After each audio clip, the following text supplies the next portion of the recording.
நம்ம வீட்டில் இருக்கிறவங்க போலவே சினிமாவில் நடிக்கிற நடிகரையும் பார்க்குறோம். ஏன்னா அந்த அளவுக்கு அவங்க நம்ம வீட்டில் ஒருத்தராக நினைக்கிறோம். அப்படி சினிமாவில் நடிக்கிற சில பேர் சினிமா மட்டுமே தொழிலாக பார்க்கறது இல்லை, சினிமா தவிர வேற பிஸ்னஸும் செய்கிறாங்க. அதில் யார் என்ன பிஸ்னஸ் பண்ணுறாங்கன்னு பார்க்கலாம் வாங்க. Welcome from south channel. நான் உங்கள் சத்யா. இது மாதிரி இன்ட்ரெஸ்டிங்கான விஷயத்தை தெரிஞ்சுக்க நம்ம சேனலை கடைசி வரைக்கும் பாருங்க. தளபதி விஜய் சூப்பர் ஸ்டார் யாருன்னு கேட்டா சின்ன குழந்தையே சொல்லுன்னு சாங்கில் கேட்டிருப்போம். ஆனா தளபதி விஜய் யாருன்னு கேட்டா பிறந்த குழந்தையே சொல்லுங்கிற அளவுக்கு எல்லாத்துக்கும் பிடிச்ச மாதிரி தமிழகத்தையே ஆள்ற அளவுக்கு வளர்ந்திருக்காரு. அவர் சினிமால மட்டும் டாப்ல இல்ல, பிசினஸ்லயும் கூட டாப்ல தான். விஜய் அண்ணா அவர் மனைவி பேர்ல மண்டபம் வச்சிருக்காருன்னு எல்லாத்துக்கும் தெரியும். ஆனா குமரன் காலனிலையும் சாலி கிராமத்திலையும் ஜேஎஸ் அப்புறம் சோபா திருமண மண்டபமும் அவரோட மனைவி பேர்ல பேரூர்ல ஒரு கல்யாண மண்டபமும் வச்சிருக்காரு.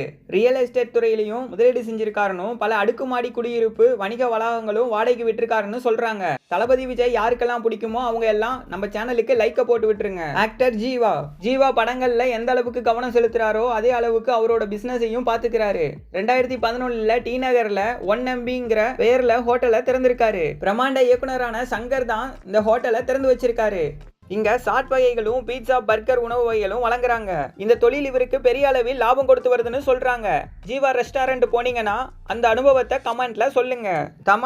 தமன்னா சொந்த ஆன்லைன் மூலமா நகை விற்பனையை நடத்துறாங்க. நேர்த்தியான துண்டுகளையும் வடிவமைக்கிறாங்க. தமன்னாவோட அப்பா சந்தோஷ் பாட்டியாவும் நகை வியாபாரம் செஞ்சு வந்ததுனால தமன்னாவுக்கு சின்ன வயசுல இருந்தே நகை தயாரிக்கிறதுல இன்ட்ரெஸ்ட் இருந்திருக்கு. தமன்னா அவங்களோட அப்பாவோட சேர்ந்து 2015 www.wintongold.com ஆன்லைன் வியாபாரத்தை தொடங்கியிருக்காங்க.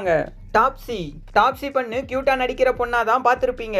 ஆனா அதை தவிர பிசினஸ்லயும் கலக்கிட்டு வராங்கன்னு சொன்னா ஷாக் ஆயிடுவீங்க. டாப்ஸி இவங்களோட சிஸ்டர் ஃப்ரெண்ட்ஸ் எல்லாம் சேர்ந்து த வெட்டிங் ஃபேக்டரிங்கிற ஈவென்ட் மேனேஜ்மெண்ட் ஆன திருமணத்துக்கு அலங்காரம் அழகுபடுத்தும் திட்டமிடுதல் பிசினஸை பார்த்துக்கிறாங்க.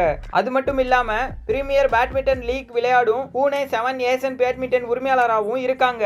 நிக்கி கல்ராணி பெங்களூர்ல சொந்தமா சாமிலிஸ்ங்கிற ரெஸ்டாரண்ட்டை நடத்திட்டு வராங்க.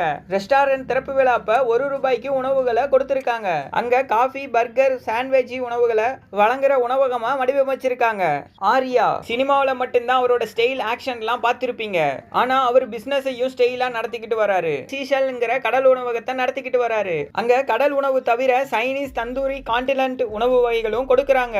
இந்த உணவகம் தொடங்கினதுல இருந்து இப்ப வரைக்கும் கூட்டம் அள்ளிக்கிட்டு தான் இருக்குதாம். நம்மளால ஆர்யா வீட்டுக்கு தான் போய் சாப்பிட முடியாது, ஆனா ஆர்யா ரெஸ்டாரண்ட்லயாச்சும் போய் சாப்பிடலாம். பிரசாந்த் அந்த காலத்துல டாப் நடிகர்ல ஒருத்தரா கலக்கிட்டு இருந்தவர் தான் நம்ம பிரசாந்த் சார். நடிப்பை தவிர பிசினஸ்லயும் அவரோட பங்கை கொடுத்திருக்காரு. டி நகர் உஸ்மான் சாலையில பிரசாந்துக்கு சொந்தமான பிரசாந்த் கோல்டு டவர்னு தங்க நகை கடையால நிறைஞ்சிருக்கு. இந்தியாவில் முதல் முறையா மிகப்பெரிய ஜுவல்லரி மாலை திறந்திருக்காங்க. இந்த மால் 10 மாடியில பறந்து விரிஞ்சிருக்கு. அந்த மால்குள்ள ஏடிஎம் உணவு சாப்பிடுற வசதிகளும் செஞ்சிருக்காங்க. பரோட்டா சூரி காமெடி நடிகரா அறிமுகமாகி இப்ப கதையோட நாயகனாவே ஜொலிச்சுக்கிட்டு இருக்கிற நடிகர்னா சூர்யா தான் சொல்லணும். மதுரையில அம்மன் ஹோட்டல் தொடங்கியிருக்காருன்னு எல்லாத்துக்கும் தெரியும். அந்த ஹோட்டல்ல தரமாவும் விலை கம்மியாவும் வெஜ் சாப்பாடு மட்டும் கொடுக்கறாங்க. அந்த வகையில மதுரையில இருக்கிற திருநகர்ல சூரி புதிதா இன்னொரு ஹோட்டலையும் திறந்திருக்காரு. அந்த ஹோட்டலை சூரிய திறந்து வச்சிருக்காரு. இது மாதிரி இன்ட்ரெஸ்டிங்கான விஷயத்தை தெரிஞ்சுக்க நம்ம சேனலை லைக் பண்ணுங்க, ஷேர் பண்ணுங்க, சப்ஸ்கிரைப் பண்ணுங்க, பெல் ஐகானை கிளிக் பண்ணிருங்க.